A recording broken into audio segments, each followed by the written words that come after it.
Ey ho. Yegen. Sen may vi? Dayı. Kalktığımda ben dayı. Yegen. Aha. Sen may vi? Ova. Sen ne lapsa sallın mı? Yok, rapsat oğlum. Şeyle mi? Aa. Daydan sana. Yegen aşkı var atsan bir de. Ya ömdüle yol. Şeyle mi? Aa, onu bir kusan var. Kapaş dedim de kolum kayıp. Yani ben bir de oğlum koyun. Tu öyle mi? Lapsa sallın değil ne? Ben o vardı ben bekse aydır. Yegen aşkı var lapsa deyip. Dayı, bu olsa kulle mağdın. Şeyle mi? Aa. Yegen. Ha? Ben hiç çekelim. Neymiş? Senin lapsa sallın. Maşina. Motora ya gerek. Nerede bildin abi? Ya maşina. Ha maşin. Öyde bara al. Öydeki ikinci bara. Öküz kelle. Ha öküz kelle. Ha, o. Ha. Borlu dayı. Yine. Lübex. Ürünü getiriyor şunu.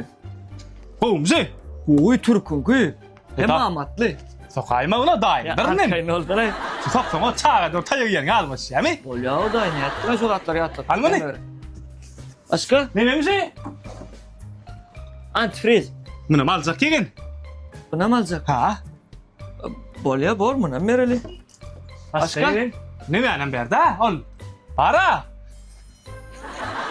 Ha ne mi? Mırtı da atırmış o. Mırtı atır da ama satır.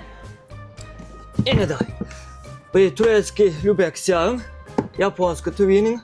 Ulan Felix. Rasisk antifrizin. Be. Ödüm yere degen o kadar. Şeyle mi? Hataydan ha. Kımmat derdim diyerdin de. Ben şakada bir kış deyince alayın. Var mı? Dayıca. Bu lan amin akbay. Var. Ağzım gelir. Bor dayı tamam diyeceksin. Öyle. Aha. Alo dayı da.